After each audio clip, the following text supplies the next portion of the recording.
મહાકાળ એજ્યુકેશનમાં આપણું સ્વાગત છે. આપ અમારી ચેનલમાં જોડાઈ રહ્યો એ બદલ ખૂબ ખૂબ અભિનંદન. આવનાર સમયની અંદર સંપૂર્ણ પોલીસ તેમજ રેલવેના પ્રશ્નો વિશે સોલ્યુશન કરવાના હોય તેમજ તલાટીના પ્રશ્નો વિશે સોલ્યુશન કરવાના હોય વિડીયોની ચેનલ સાથે જોડાયેલા રહેજો. મિત્રો, ખાસ કરીને કરણના પ્રશ્નો રેલવે પોલીસ તેમજ તલાટીના પ્રશ્નોની અંદર પૂછાતા હોય છે, એટલે ખાસ કરીને કરણના પ્રશ્નો રોજના ચાલુ રહેશે.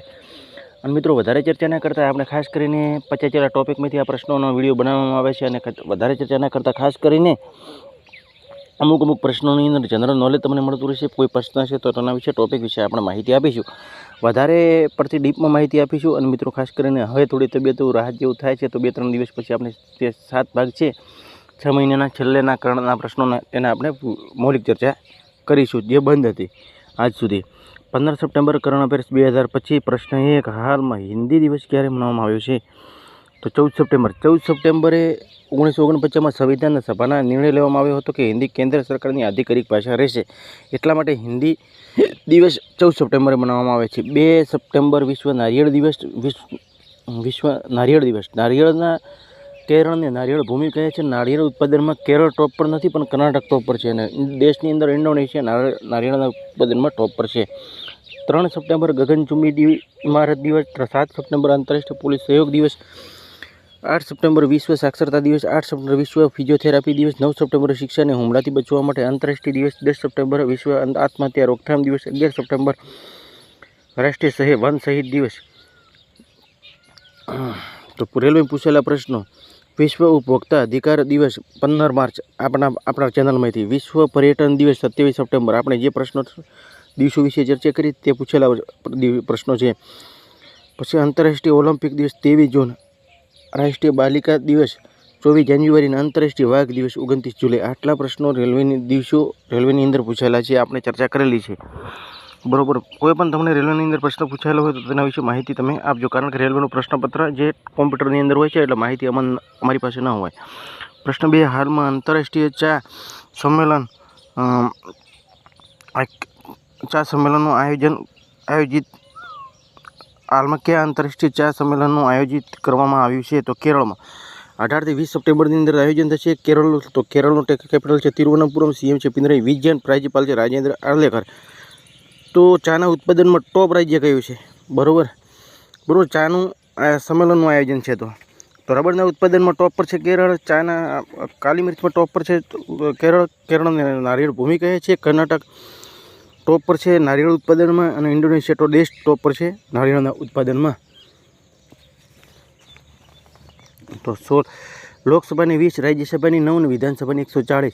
મિત્રો, અમુક વિદ્યાર્થીને એવું કહેવું હતું કે કોઈ રાજ્ય વિશે પ્રશ્ન હોય તો તેની સીટો વિશે માહિતી આપો. તો અનાઈમુડી 16 નેશનલ પાર્ક, મત્તેકડમ 16 national park, Pambadum 16 national park, silent valley national park, Eravikulam national park, Periyar national park, Theyyam તહેવાર, તિસુર પેરમ ઓણમ તહેવાર, શાંત ઘાટી કેરળમાં આવેલી છે. તો ફૂલોની ઘાટી ક્યાં આવેલી છે? પ્રશ્ન 2. બરાબર, તે કોમેન્ટમાં જવાબ આવે છે. કેરળની પર્યટનમાં સૌથી આકર્ષક સોશિયલ મીડિયા અભિયાન પેટા ગોલ્ડ એવોર્ડ 2025 મળ્યું. કેરળને પ્રથમ પૂર્ણ ડિજિટલ સાક્ષર રાજ્ય ઘોષિત કરવામાં આવ્યું. કેરળને મીઠા પાણીના કરટલા પ્રજાતિની શોધ થઈ. 11મો માલબાર નદી મહોત્સવનું આયોજન કેરળમાં થયું.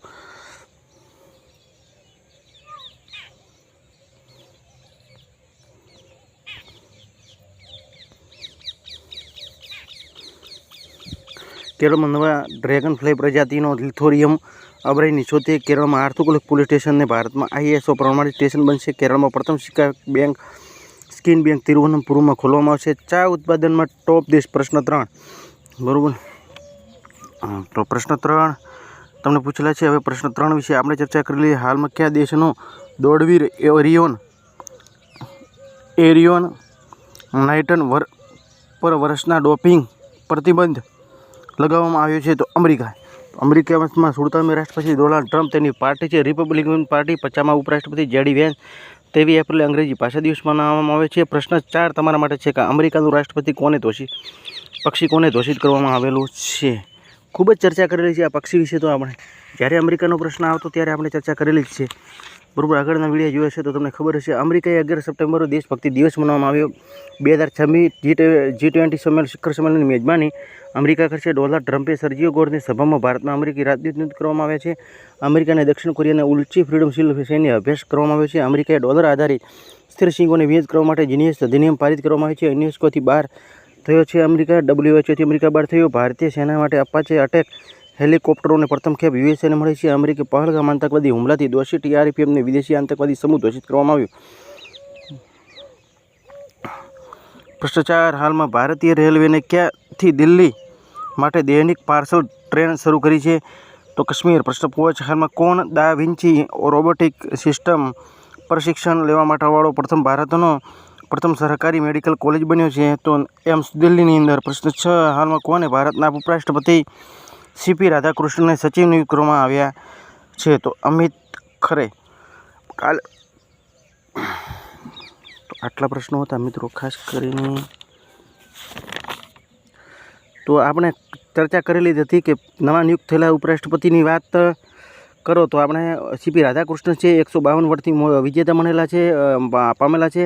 વિજેતા મળેલી છે. 300 વિપક્ષના જે ઉપરાષ્ટ્રપતિની ચૂંટણીમાં 300 વોટ પેલા વ્યક્તિને સામેવાળી વ્યક્તિને મળ્યા, ત્યારે આ જે CP રાધાકૃષ્ણને 452 વોટ મળેલા, 152 વોટથી વિજેતા છે. ડો સલીમ અલી નેશનલ પાર્ક જમ્મુ કાશ્મીરની અંદર આવેલો છે. જે અગાઉ આપણે પ્રશ્ન પૂછ્યા હતા તેના જવાબ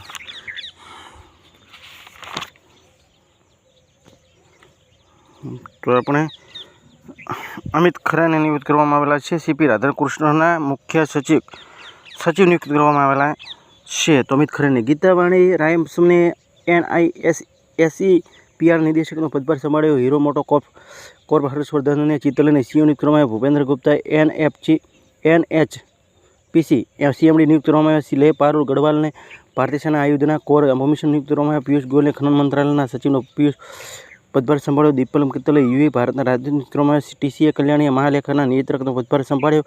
સંજીવ ગુરાટીએ IF રખરખાવના પ્રમુખ નિયુક્ત કરવામાં આવેલા છે. પ્રશ્ન 7. હાલમાં કોને ઐતિહાસિક મહિલા જળયાત્રા અભિયાનની હરી ઝંડી બતાવી છે? તો રાજનાથસિંહ. પ્રશ્ન 8. હાલમાં ઓગસ્ટ 2025 ખુદરા મુદ્રાસ્ફીતિ વધીને કેટલા પ્રતિશત થઈ છે? તો 2.7. પ્રશ્ન 9. હાલમાં ફરીદા પરવીન નિધન થયો છે. તેઓ કોણ હતી? ગાયિકા હતી, બાંગ્લાદેશની ગાયિકા હતી. બરાબર. પ્રશ્ન 5. કઈ તારીખે નવા બાંગ્લાદેશ દિવસ મનાવવામાં આવ્યો છે? બરાબર. તો એ તારીખ કઈ છે જે જવાબ આવશે. પ્રશ્ન 10. હાલમાં 20મી વિશ્વ એથ્લેટિક ચેમ્પિયનશિપ ક્યાં શરૂ કરવામાં આવી છે? તો ટોક્યો. પ્રશ્ન 11. હાલમાં એમ્સ દિલ્હીની વિદ્યાર્થીઓને તણાવથી મુક્ત થવા માટે કઈ એપ લોન્ચ કરી છે? તો નેવર એલોન. પ્રશ્ન 12. હાલમાં એસોસિએશન ફોર ડેમોક્રેટિક રિફોર્મ્સના એટલે કે ADRના સંસ્થાપક નિધન થયું છે. તેઓ કોણ હતા? તો જગદીપ જોકર. અને ખાસ કરીને ADRના રિપોર્ટ પ્રમાણે ચંદ્રબાબુ નાયડુ એ તેના પર ખૂબ જ સંપત્તિવાળા વ્યક્તિ બની ગયા છે, મુખ્યમંત્રી. અને વધારે ગુના નોંધાયેલા હોય તો રેવંત રેડ્ડી પર. બરાબર. ADRના રિપોર્ટ પ્રમાણે છે.